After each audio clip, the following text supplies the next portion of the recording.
I'm curious, you're both from the South. I'm from Virginia, but Northern Virginia. I don't know. Diet South. Yeah. Diet South. I love that. Below the Mason-Dixon line. Yeah. That's why it's diet. That's diet. Okay. I like it.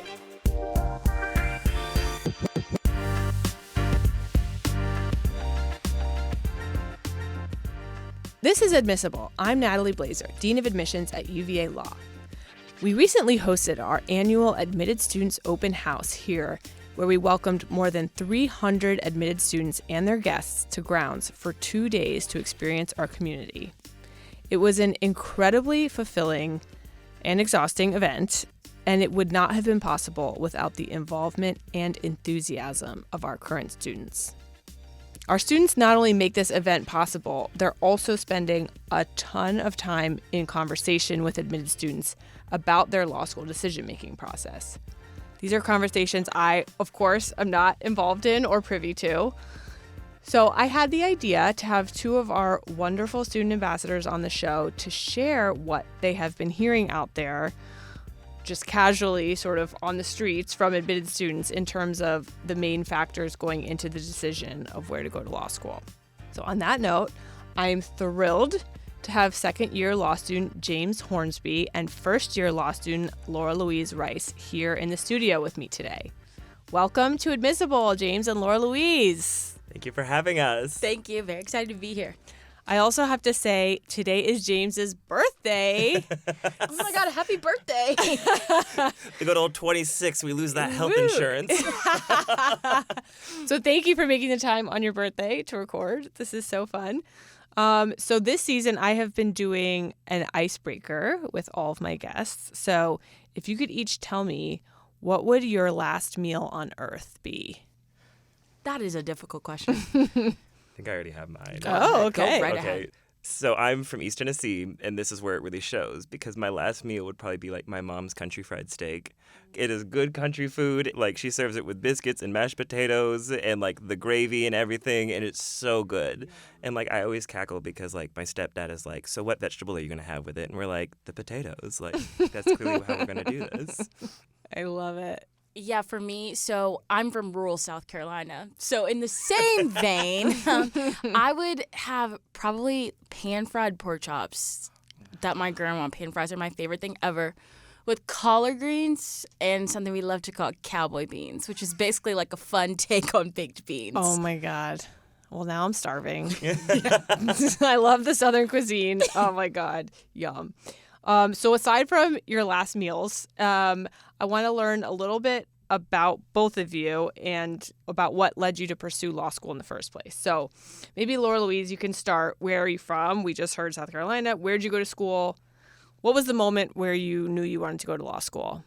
Yeah, so I'm from Plum Branch, South Carolina, which is about 45 minutes from the border of Georgia. But my family lives in Lexington, South Carolina, which is near Columbia now. And growing up, I spent pretty much half my time between rural South Carolina and metropolitan Georgia at my grandparents' house because I was homeschooled during elementary school. Growing up, my dream was actually to be on Broadway for a while. I danced my whole life. I realized soon that wasn't going to be a sustainable career. But one thing my granddad always told me was you need to be a doctor or a lawyer one day so that you can speak up for people in our community. I remember the first time he told me that I was 8 or 9 years old. And it never clicked for me. But then I went to the University of South Carolina, created my own degree, focused on medical humanities and public policy. And I really realized that there is a lack of voices for Black and brown people, especially in the United States, but specifically in the Deep South. And the thing that kind of made sense for me was going to law school so that I had that level of knowledge and that level of influence where I could make a difference in my community and I could, speak up on issues that people in my community don't necessarily have the access to know about. So that was kind of what inspired me to go to law school. I think I have a lot of different interests, so we're going to see kind of what the iteration of what my career looks like. But, that's kind of my why is my family and being able to give back to a community that gave me so much growing up. That is so powerful. I could also see the Broadway career, though, for you, to be honest. Definitely my quick stint in libel this weekend. I'm glad we got you, as a future lawyer, but I could see it. And it's not too late. It's not too late. Fair. True. Career change. That's fair. Never know. James, what about you? So it's a similar variety of ways. So, I mean, I grew up on a dairy farm in East Tennessee, and for me, like, I'm a gay man, and growing up in rural South, it was always made very clear that, like, it really wasn't the best thing to be. But I ended up going to Samford University down in Birmingham, Alabama, and I had a really great experience there. Coming from a family of farmers, it was all about like what's practical. And so for me, it's like, all right, we'll be a business major. And so we'll be finance and marketing and we'll do the things. And I found it really interesting. But like what I realized was like it wasn't really what I was passionate about, because like there's a difference between like what you're interested in, what you're good at, but then like what really like makes you want to keep going. And so like along the way, I realized that like really I was passionate about was student government. And so in my time, my senior year, I became student body president. And I was able to help lead the initiative to create their university honor code down there, and in there get protections for LGBTQ plus people by making it like an honor code violation to discriminate based on sexual orientation or gender identity, among a variety of other changes. And I had so much fun doing this, pulling apart words and thinking about like, how is this process going to work? Like, what are we going to do here? And like, it never felt like work despite putting in hours and hours of work into it. But see, for me, I always say, like, I'm a little bit of a dingbat, and I didn't quite realize that maybe the law is for you, because I was always like, oh, I'm not cut out for law school. And I went into sales for 2 years, and I was good at it. I enjoyed it. I sold snacks and candy all over Alabama. But then, like, I kind of realized whenever the pandemic hit that, like, this isn't really what I'm passionate about. This isn't what I enjoy doing. And one of my mentors was like, have you considered law school? And I was like, oh, my God, no. But then, like, as the seed was planted, it was like, oh my God, like this makes so much sense. Like this is really what I should be doing. And since then, like definitely the right path for me. Yeah. Wow. I'm just going to go ahead and pat myself on the back for admitting both of you. I'm like already just remembering how wonderful you are and how lucky we are to have you both. Sorry to the, theater and candy sales industries for taking you away. So thinking back, Laura Louise about a year ago, James about 2 years ago, to your own law school application process, like, is there anything that stands out in your mind from that, like good or bad? I think for me, there's like a lot of misinformation out there about like what it takes to apply to law school. And that's what stuck out to me most, because no one in my family's really an attorney, except for like extended family. And I didn't have a lot of, or really any friends that went to law school. So really I was getting all my information from Reddit, things I could find on the internet, and like a lot of things that I thought to be so true and thought to be so important, now being on the other end of things, was not actually as important as it was made out to be at the beginning. And I kind of wish like the things I prioritized at the end kind of were what I prioritized at the start. So I think I would have been a lot less stressed throughout the whole process if so. Well, and this is exactly why you guys are here. So we're going to get to that. Like, what are the important things? No, but I'm so glad you like planted that seed, because I think it's so true. Like misinformation is out there. That's one hope I have with the podcast is, to sort of help guide people in a little bit more straightforward way than Reddit, for example. So what about you, James? I also come from a family where it's like there's not really any attorneys in my family that could guide and be like, oh, this is what you're supposed to do. These are the differences in the schools. And so much of it was like kind of bumbling around trying to figure out like, okay, what do these rankings mean? And like, what do the career outcomes mean? And like, I think I applied to like 15 different schools. And then it was like trying to figure out like, oh, okay, how does this all work? And one of the things that helped me the most was actually like your office being willing to talk to me about like, so these are the options. We're happy to talk to you through all of the various pros and cons. And it was done in a pretty unbiased manner. Yeah. And like really no regrets on this end. I'm so glad to hear that. And I will always say one thing I love about my job is I'm never in a position to convince somebody to come to UVA. I love to give the unbiased, because we are fortunate enough that if somebody decides not to come here, we're not hurting for another person, right? So like, I never want someone to come who's uncomfortable with the financial undertaking or who's doesn't really feel like it's the right environment for them. Like, I'm happy to like help show that to someone, even if it means we lose them. It's always hard with great people when you lose them, but it always tends to work out that the right people end up here. So now that you are both here, what are you involved in I know you're both involved in quite a bit, so maybe keep it to the top few things. Basically, outside of the classroom, what keeps you busy? Yeah, so for me, I was recently elected the president of the Black Law Students Association. Yes, you were. Which is really exciting. So that's been very integral to my experience as I was historian on the executive board throughout this year, and now I'm taking on the president role. But I also served this year as the first-year council president. So that's kind of like the president of the first-year class as like an offshoot of SBA, which also meant that I was like a 1L senator. And then beyond that, I'm also a student ambassador and community fellow and all those little things. Did Libel too with James, which is a lot of fun. And James, tell us what Libel is. We've mentioned that a couple of times. What is the Libel show? So the Libel show is sort of like this SNL style, like comedy sketches and videos and songs that's all about the law school, and it's all written by the law students, and it's performed by law students. And so like Laura Louise was in a variety of skits and dances, and like it all happened over a period of 3 days from Thursday, Friday, and Saturday. And like one thing that I think is really cool about it, it's the longest running tradition at the law school. Like this year was our 115th year of doing it. And so I'm the assistant director for it right now, and I've been in it for the past 2 years, and I just love it because I call it like almost just good old-fashioned stupid fun.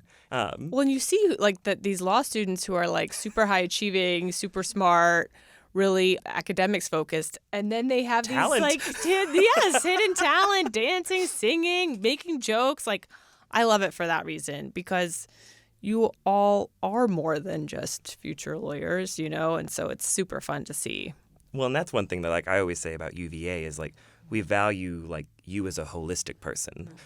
We want you to do well, we want you to be in the library and study, but also there's a lot of value in like being involved in extracurriculars, like going out for the Libel show, going to bar review, like meeting your friends, and like having a life. Like I always say, like remember to sleep, remember to bathe, like the basics. And I think that this is very much a school that encourages all of those things. Yeah. So outside of Libel, anything else you want to highlight? Just a few things. Just a couple. So for me, I am the outgoing president for Lambda Law Alliance, which for those that don't know is our LGBTQ plus affinity org. And I am just finished up my tenure there, and it was an extremely rewarding and wonderful time. And then beyond that, like I'm a 2L senator, and I'll be a 3L senator in SBA next year. I'm also a peer advisor, and so I'm a peer advisor for Section H. And so those are like our student advisors for our various 1L sections. And so my job is to basically like help mentor and advise 1Ls as they traverse like the year-long process that is 1L. And then I'm also a student ambassador with the admissions. You too. I mean, and it's true of a lot of our students, just like to see what all you are involved in. It's amazing how you juggle it all. But I do think it just helps you have a better experience and get to know more people that you wouldn't have gotten to know otherwise. So this episode is going to come out March 31st, which is about a month away from deposit deadlines. So this episode was planned for that reason, because I know that a lot of listeners out there, they've probably, gotten most of their admissions decisions right now, or they're still kind of maybe trickling in the last few. But this next month is when they're going to be really making the decision. And I'm just curious, based on your conversations, from open house or from tours or just from informal conversations, like what would you say are the key factors that admitted students really hone in on at this time of year?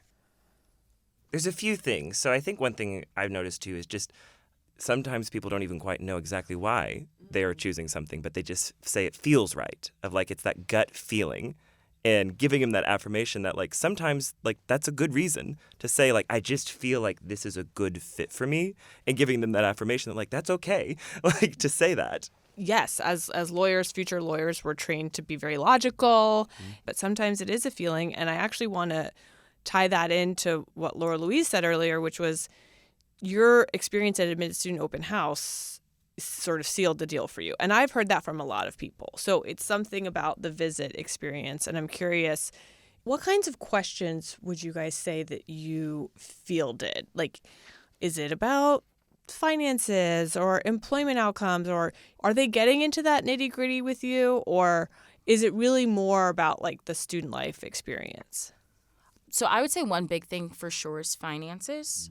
It's a lot of debt, like regardless. Even like a substantial scholarship is a lot of debt.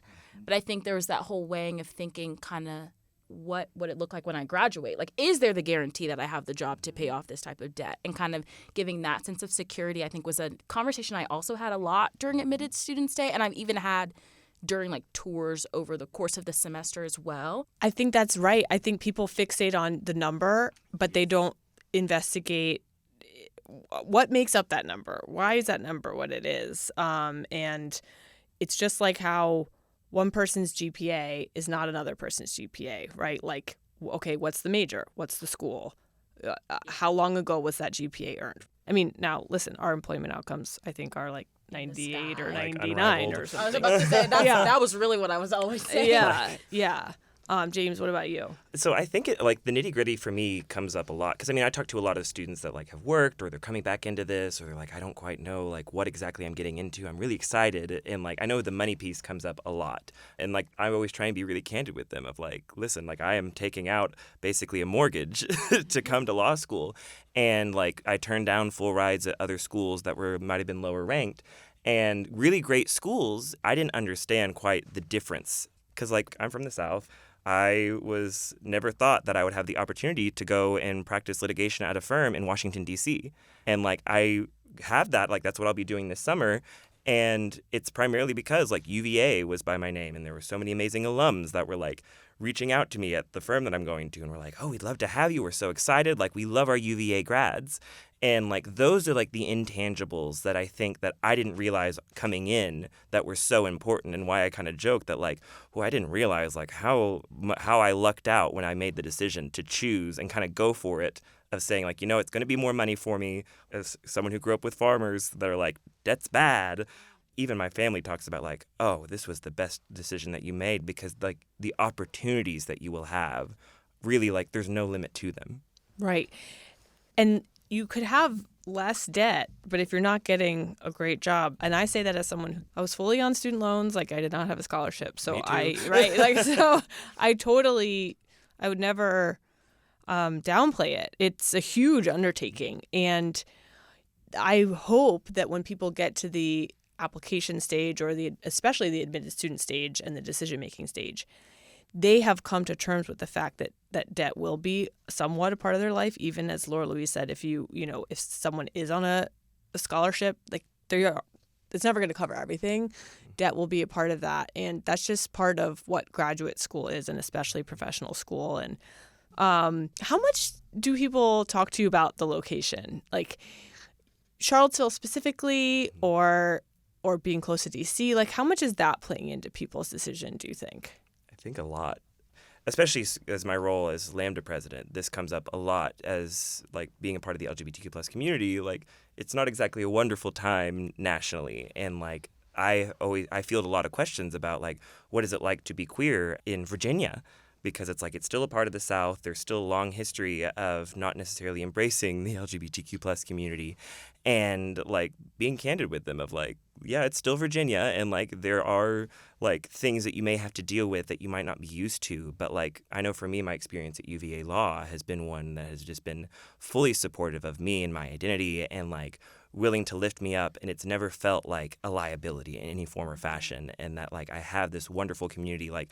with Lambda, I think we're up to over 130 members, and which is over 10% of the law school. And so to have such a robust, dynamic community in the law school, I think really helps ease people's fears of that. Like, yes, we'll still be in the South, and like I don't want you to think that that never will be an issue. But like at this school, like you're going to have a community. Yeah, I think from like a BALSA perspective, it's very similar. Me being from the South, I think I recognize there's a certain level of desensitization that I have. But I remember even coming here, I did have hesitations too, just, following 2017, to be candid. And I think because, like James was saying with like Lambda's community, like because BALSA's community is so strong, and because we have strong relationships with the other like Black grad student organizations and even like the undergraduate Black pre-law association, like there is a very strong community of people that are seeking, professional degrees, graduate degrees that kind of can support each other when those things do happen, because inherently like they happen, they continue to happen. But I've never felt, unsafe. That's like one of the biggest things that like I reiterate to people is like I've never felt unsafe at our school. I've never felt unsafe like in Charlottesville specifically. And like I actually feel safer being here when things happen and having a community I can lean on that looks like me, but even that doesn't. Yeah. There's something that someone said yesterday, and I love the way that they put it. It's like there's a law school problem and there's a UVA law problem. And I think if you've only experienced one place, you're like, well, this happens here. But the reality is, unfortunately, as someone who meets with like our peers regularly, there are certain things that I would never say are unique to UVA. On the contrary, I would say that we have a more supportive, more welcoming community. The location, I mean, just speaking about Charlottesville in and of itself, like compared to a major city, I think there are benefits to that. While you're in law school, it's nice to have a smaller setting. People who want to maybe take a direct flight every weekend to go somewhere, like, this is not the place for you. Right. So one thing that we have sort of danced around a little bit, and again, I think this is going to be timely. I just want to talk quickly about rankings. There is going to be a change of how the methodology is. Whatever the U.S. News is doing, nobody really knows. It hasn't been transparent. There has been a lot of discord. Well, it really came to a head this year, but it has always been there. If you're in the industry, you know that there has always been pushback against U.S. News, but this year it just became very public. So it's possible that the rankings could change. They're going to be released mid-April. Historically, the top 14 is the top 14. It's the same group of schools. They kind of shuffle around in there, in and amongst themselves. But this year, nobody knows, right? So, for example, UVA was ranked number 8 when I was here, and it's ranked number 8 now. And we used to be able to rely on the fact that next year it'll probably be number 8, and the year after that, maybe 7, maybe 9, but number 8 is kind of where we live, which I think is a great place to live. It's a great number. It is a great number. And there's just a lot of uncertainty out there, and I'm curious how much you two think this factors into someone's decision, right? Like, let's not speculate about what's going to happen because I truly don't know. And I've been involved in these discussions for the last several months. But like, are people in 2023, is somebody saying, well, I'm going to go to a school simply because it's number 5 and not number 6, right? Like, I have 2 options. One's higher ranked, point blank. I sure hope not. I personally don't think so. I think it's a consideration that people have, but I think like that's at like the application stage. Once you get to like the admit stage and people, I would assume and hope, and I'm pretty sure people do like a little bit more, like at least talking with someone in admissions or students like before they make the decision or at least visit, to see like, okay, well, what's the difference? Because everyone's telling me the exact same thing, other than going back to what James said earlier, how I feel at one place versus how I feel at another. And that is a conversation that I have constantly had this semester with incoming students or admitted students, as well as during like open house, is like, once you get to like the top 14, whatever, T20, whatever one says, like all of the numbers just become negligible.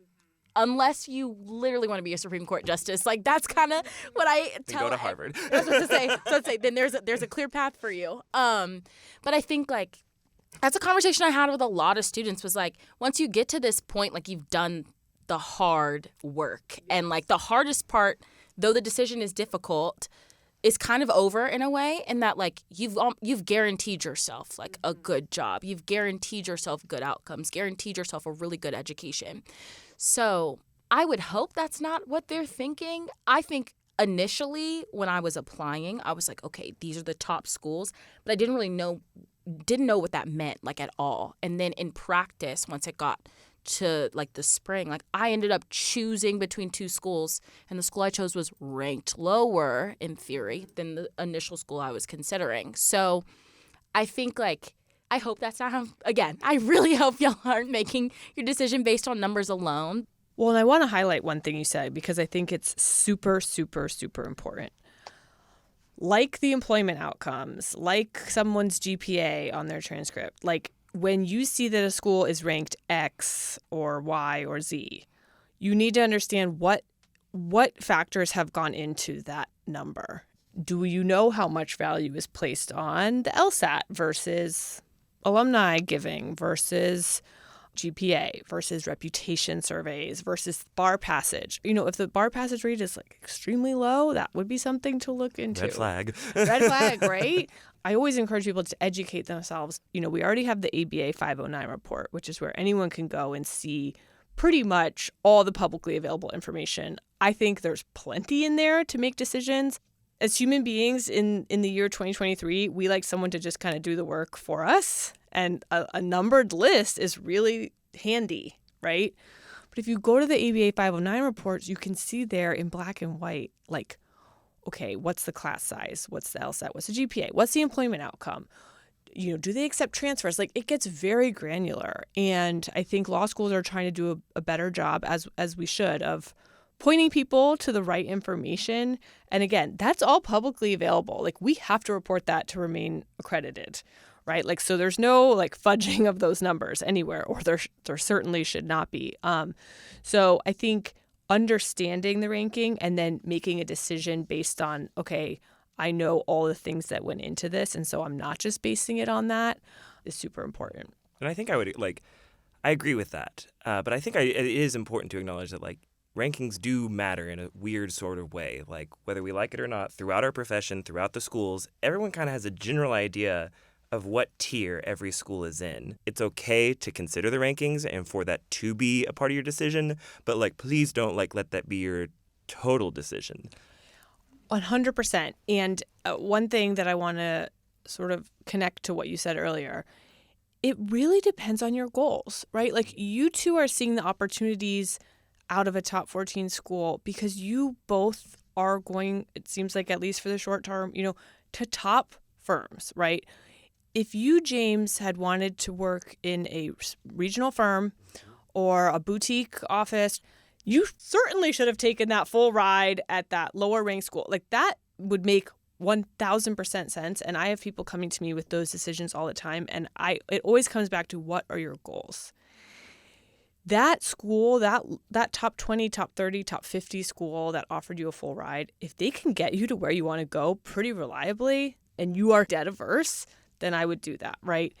It's the certain outcomes that you're looking for. Well, I think, like, I did have some conversations. Like, there was one person I was talking to, and they were, like, looking at another school in a different state. And they were like, I really just love UVA, but, like, my entire family's from that state. I think I want to go back to practice in that state. I think, like, that's the area I want to be in. And I think I told her, I was like, well, like, we would love to have you. That's valid. But, like, that might be the best fit for you. Right. And, like, if you know you're going to go back somewhere and you want to be somewhere else for 3 years, then maybe this makes sense. But if you are very, like, family driven and they need your support or vice versa, like, that should all go into it. One of the other factors I was thinking about asking you guys about is family. Laura Louise, you mentioned seeing all the family and partners at open house. I mean, I love to see the parents walking around in the Virginia mom and Virginia dad shirt, right? Like, before the weekend's out. That's great.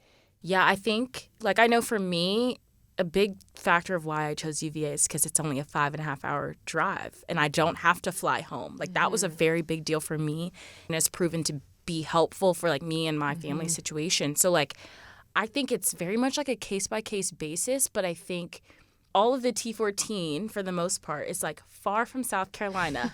How dare they? Yeah, very far. And UVA is, like, conveniently close in a way. So, like, being able to get, like, a top education while still close to family, like, was a big factor in my decision.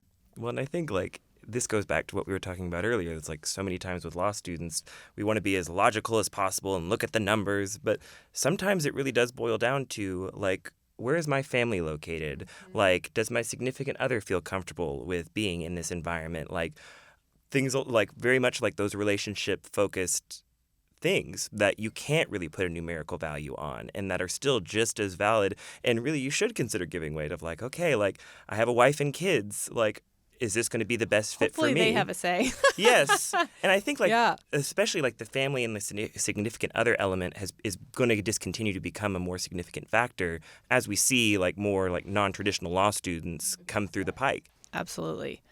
So I want to sort of end on, if you could offer, you've already offered up a lot of advice, but like people out there are really like in the thick of it, making a decision. What do you feel is the most important thing for people to consider when they're making this decision? And maybe tie it into like, what is the ultimate thing that landed it for you? For you, Laura Louise, sounds like your visit, I think your experience with admissions maybe. When it was still COVID time, so the law school building wasn't even open, but like I know my family and I all drove up here to Charlottesville, and like we looked through the window and we're like, oh, this seems nice. God. But like for that us, makes me so sad. But what was important about that was because we got to experience Charlottesville and see that like, oh, I could see myself here. Like I think I would really enjoy it. And, like, that was such a big factor. And, like, I'm very close with my family, my brothers and sisters, and so we all came together. And, like, having their input, too, and saying, like, I really could see you here. Having their encouragement of, like, I think this is a right decision for you. My ultimate advice is, like, if you have a gut feeling, go with it. Like, whether it's here, whether it's somewhere else, like, if you just feel like this is the right decision for me, I don't know if I'm perfectly able to articulate exactly why in like a extremely logical manner, even if your reasoning is like the vibes just felt right, like that's valid. Even through the window, I could just tell. Yeah, my advice, what he said is very true in that like gut feeling piece. And like, can you imagine yourself in that place for 3 years? But I think kind of distilling that down, it's more of like what is required for me to feel supported and feel like I have a community of support. And that's kind of how you capture the soft factors. So for me, it's like, one, I like being around nature. I grew up in the South. Being in a southern city and being able to drive was a big deal for me. And that ruled out DC and New York immediately, which rules out a lot of things. But I think also I knew that being close to my family and like the type of people that I met were very similar to the type of people that mentored me and supported me throughout my undergraduate career. So like my advice is do some reflection on kind of like what does a community of support feel like for you? I know that I need this to thrive. Yeah. Well, you have to trust yourself. I mean, you put in so much careful thought. Both of you clearly put in so much thought into the decision. And I think you made the right one. But at the end of the day, you're never going to have perfect information. You're never going to know exactly how it's going to feel. You're never going to know what it was like at Penn or Georgetown or Cornell. You're never going to know. And so that reality doesn't exist. And so to trust yourself that you have made the best decision you can with the information you had at the time without going crazy and overanalyzing, that's the best you can do. And then put your seat deposit down on time, pay attention to the deadlines, and then get excited. And then spend the rest of the time getting excited. And resting your mind and resting your body before law school. I think at some point you have to let go and you have to know that you are going to be great wherever you end up. So thank you both. Oh my gosh, you just offered such great wisdom for people out there making these decisions. So thank you again in your very busy schedule for making time to be on the show. Thank you for having us. Yeah, thank you. This was fun. This has been Admissible with me, Dean Natalie Blazer at the University of Virginia School of Law. My guests today were second-year law student James Hornsby and first-year law student Laura Louise Rice. For more information about UVA Law, please visit law.virginia.edu. The next episode of Admissible will be out Friday, April 14th. In the meantime, you can follow the show on Instagram at Admissible Podcast. Thanks so much for listening, and please remember to rate the show wherever you listen to podcasts.